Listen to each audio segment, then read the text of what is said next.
Aun siendo sabio, Gudea estaba desconcertado con aquellas instrucciones arquitectónicas, y solicitó el consejo de una diosa que pudiera interpretar los mensajes divinos. Ella le explicó el significado de las instrucciones, las medidas del plano, así como el tamaño y la forma de los ladrillos que había que utilizar. Después, Gudea empleó a un hombre adivino, tomador de decisiones y a una mujer buscadora de secretos para localizar el sitio, en las afueras de la ciudad, donde el dios deseaba que se construyera su templo. Después, reclutó a 216.000 personas para el trabajo de construcción. El desconcierto de Gudea es fácilmente comprensible, pues se supone que el aparentemente sencillo plano de planta le tenía que dar la información necesaria para la construcción de un complejo zigurat que se tendría que elevar en 7 fases. En 1900, en su libro Der Alte Orient, A. Billerbeck fue capaz de descifrar al menos una parte de las divinas instrucciones arquitectónicas. El antiguo dibujo, aun en la parcialmente deteriorada estatua, viene acompañado en la parte superior por grupos de líneas verticales cuyo número disminuye a medida que aumenta el espacio entre ellas. Parecería que los arquitectos divinos eran capaces de dar las instrucciones completas para la construcción de un templo con 7 elevaciones a partir de un sencillo plano de planta acompañado por 7 escalas variables. Se dice que la guerra espolea al hombre para que avance tanto en lo científico como en lo material, pero parece que en el antiguo Sumer fue la construcción de un templo lo que espoleó a la gente y a sus soberanos a alcanzar un mayor desarrollo tecnológico, comercial, de transportes, arquitectónico y organizativo. La capacidad para llevar a cabo tan importante obra de construcción de acuerdo con unos planes arquitectónicos preparados, para organizar y alimentar a una ingente masa de trabajadores, para allanar la tierra y elevar montículos para hacer ladrillos y transportar piedras, para traer metales extraños y otros materiales desde tan lejos, para fundir metales y dar forma a utensilios y ornamentos, nos habla de una importante civilización, ya en pleno esplendor en el tercer milenio AC. Fig. 11. Aun con la maestría que implica la construcción de hasta los más antiguos templos sumerios, estos no eran más que la punta del iceberg de las posibilidades y la riqueza de los logros materiales de la primera gran civilización que se conoce del hombre. Además de la invención y el desarrollo de la escritura, sin la cual una gran civilización no podría llegar a ser, a los sumerios también se les atribuye la invención de la imprenta. Milenios antes que Johann Gutenberg inventara la imprenta a través de tipos movibles, los escribas sumerios utilizaban tipos prefabricados de los diferentes signos pictográficos, que utilizaban del mismo modo que nosotros utilizamos ahora un tampón de goma, imprimiendo la secuencia deseada de signos en la arcilla húmeda. También inventaron al precursor de nuestras rotativas, el sello cilíndrico.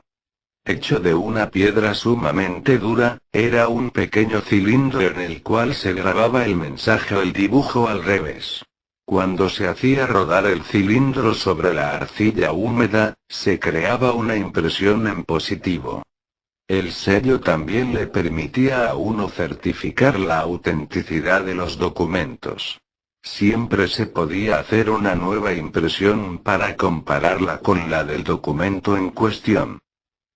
Fig. 12. Muchos registros escritos sumerios y mesopotámicos no necesariamente estaban relacionados con lo divino o lo espiritual, sino con cosas tan cotidianas como el registro de las cosechas, la medida de campos y el cálculo de precios.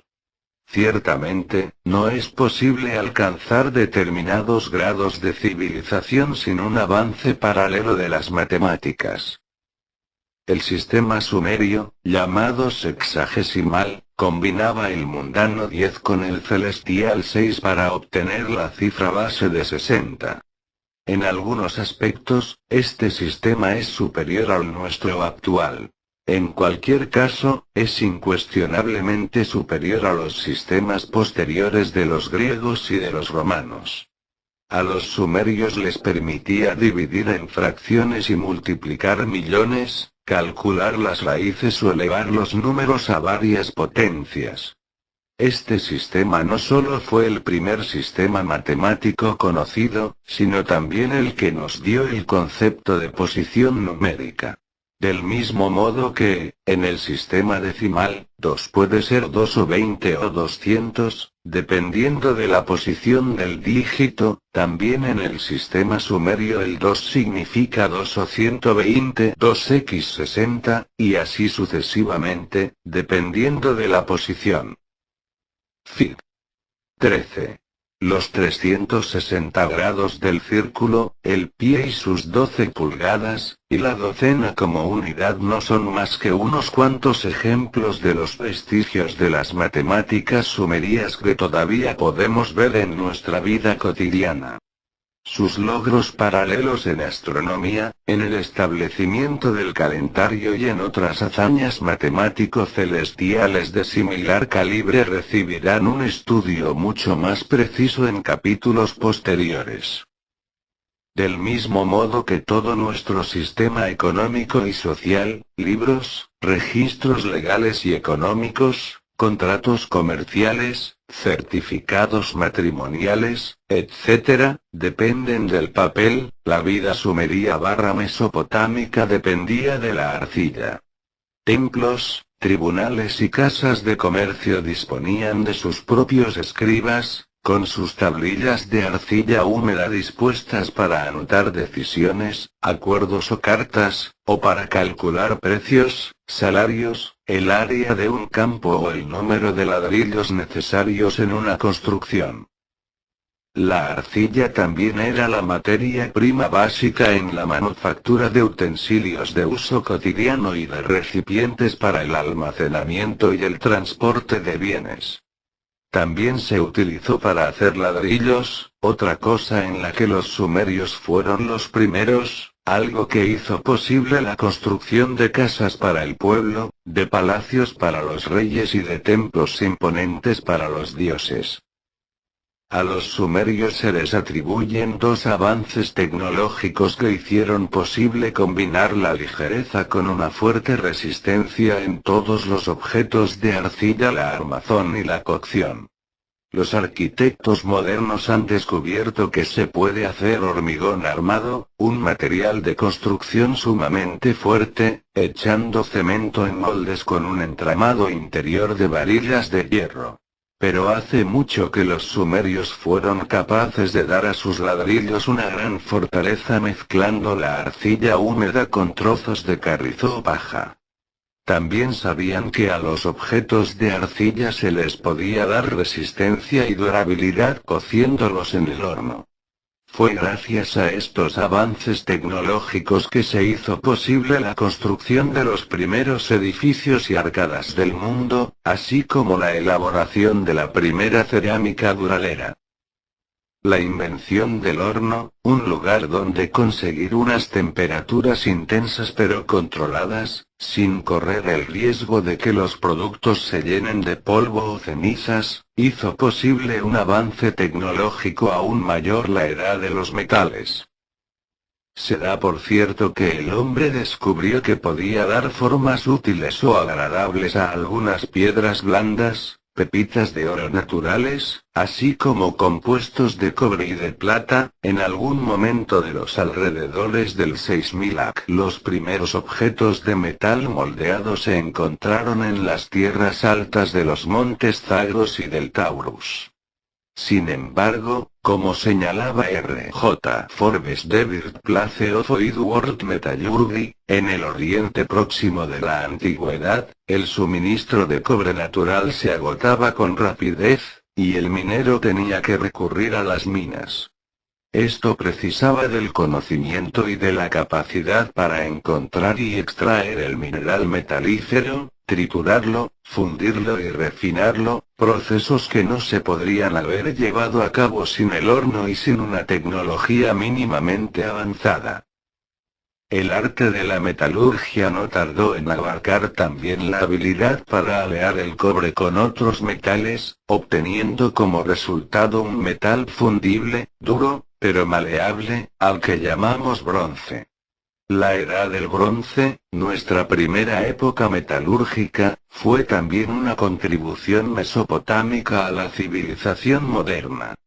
En la antigüedad, gran parte del comercio se dedicaba al comercio de metales, y también se formó a partir de aquí la base para el desarrollo en Mesopotamia de la banca y de la primera moneda, el shekel. Lingote pesado. De plata.